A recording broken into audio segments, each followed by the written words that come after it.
In a world defined by war, myth, and wonder, a young boy from a forgotten town dared to ask, why? Who are we, and what makes life worth living? This is the story of Aristotle, the philosopher who walked with kings, questioned the gods, and changed the way the world thinks. From child prodigy to the father of reason, his legacy begins here. Aristotle, a life of inquiry, virtue, and enduring wisdom. Aristotle's story unfolds like a philosophical epic. His journey from the rugged hills of Stagira to the halls of the Lyceum is marked not only by brilliance, but by a fearless commitment to understanding the world.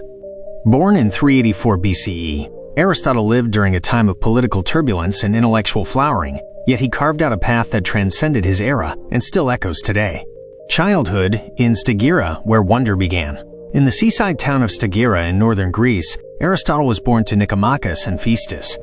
His father served as the personal physician to King Amyntas of Macedon, giving Aristotle early exposure to the natural sciences, anatomy, and observation, a fascination that would grow into a lifelong methodology.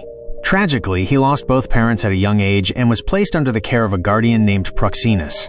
Even as a child, Aristotle displayed a rare thirst for knowledge. He questioned everything, from the workings of the body to the movement of celestial bodies.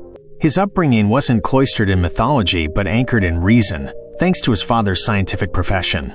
This early exposure to structured thought, observation, and medical practice laid the foundation for what would become his empirical approach to philosophy.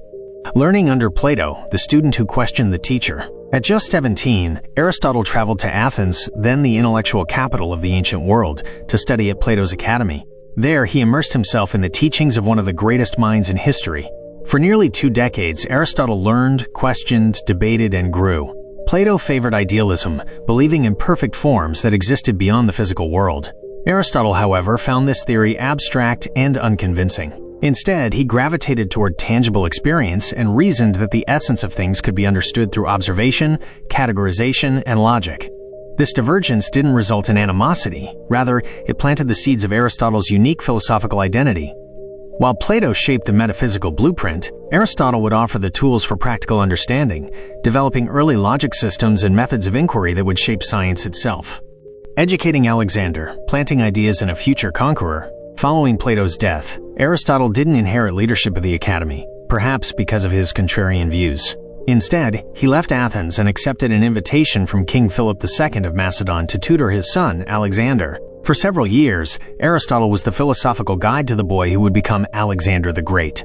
Under Aristotle's mentorship, the young prince studied not only politics and ethics, but also biology, rhetoric, and literature. Aristotle believed in educating the mind alongside the character, instilling principles of virtue and critical thinking. Though Alexander's later actions were defined by conquest, many historians believe that Aristotle's teachings helped shape his strategic thinking and respect for philosophy. Founding the Lyceum, a walking revolution in learning, when Aristotle returned to Athens in 335 BCE, he founded his own school, the Lyceum. Unlike Plato's academy, the Lyceum embraced empirical study. Its format was radical. Aristotle and his students would walk as they discussed philosophy, encouraging dynamic conversation and active reflection. This method earned his followers the nickname peripatetics from the Greek word peripatein, meaning to walk about. At the Lyceum, Aristotle developed a systematic framework for studying nature, ethics, logic, and society. He created one of the earliest known libraries and spent years writing, teaching, and cataloging the natural world. His approach wasn't confined to abstract thought. It was interdisciplinary, touching everything from biology and astronomy to poetics and politics. He dissected animals to understand anatomy and wrote treatises that remain foundational in several fields. Philosophical contributions, building the scaffolding of knowledge.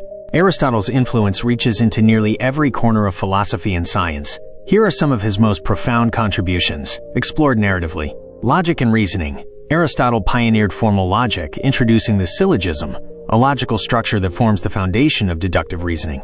His organon became the cornerstone of logic studies for centuries. By showing how truth can be derived through structured argument, he provided the blueprint for rational inquiry. Ethics and morality. In his work Nicomachean Ethics, Aristotle proposed the golden mean, a balance between excess and deficiency. Courage, for example, is the mean between recklessness and cowardice. This idea of cultivating virtue through moderation still resonates in modern psychology and leadership. Politics and civic life. Aristotle viewed politics as a natural outgrowth of human community. In his Politics, he argued for constitutional government and public responsibility. He classified different types of governments and analyzed their strengths and pitfalls, preferring structures where power was shared and virtue was encouraged. Natural science and biology. Through meticulous observation, Aristotle classified living organisms and noted biological patterns. His work in biology was centuries ahead of its time. Though not always accurate by modern standards, his emphasis on empirical study planted the seeds for evolutionary science and taxonomy. Metaphysics and being. Aristotle's metaphysical inquiries explored the nature of existence, substance, and potentiality. He distinguished between what something is and what it could become, ideas that subtly influenced modern concepts of energy, transformation, and identity. Art and drama. In poetics, Aristotle examined the structure of tragedy and the emotional impact of storytelling. His concept of catharsis, emotional cleansing through art, remains vital in literary and cinematic theory. Exile and final days, choosing wisdom over conflict. After the death of Alexander in 323 BCE, anti-Macedonian sentiment surged in Athens. Due to his associations with the Macedonian court, Aristotle was accused of impiety, a politically charged tactic reminiscent of the fate that befell Socrates. Rather than face trial, he fled to Chalcis, saying he refused to let Athens sin twice against philosophy. There, in quieter surroundings, he continued writing until his death in 322 BCE. Though many of his manuscripts were lost or scattered, those that survived would inspire generations of thinkers, from Islamic scholars and Christian theologians to Renaissance scientists and Enlightenment philosophers. Enduring legacy, the mind that mapped human understanding. Aristotle's legacy cannot be contained in dusty scrolls or marble busts. It lives in every lab, classroom, and courtroom, in scientific method and moral reasoning, in political theory and storytelling. He didn't just seek knowledge. He crafted tools to help humanity think, act, and live better. Few figures in history have explored so many fields with such depth. His vision embraced complexity, guided by virtue and powered by curiosity. Over 2,000 years later, Aristotle still teaches us that wisdom is not just knowing. It's questioning, connecting, and cultivating a life of reason. More than a thinker, he was a torchbearer, for truth, for virtue, for wisdom. His footsteps echo through classrooms, courts, and minds centuries later. Aristotle didn't just teach the world how to think, he taught us how to live. And in that, his legacy is not just remembered, it is relived every day.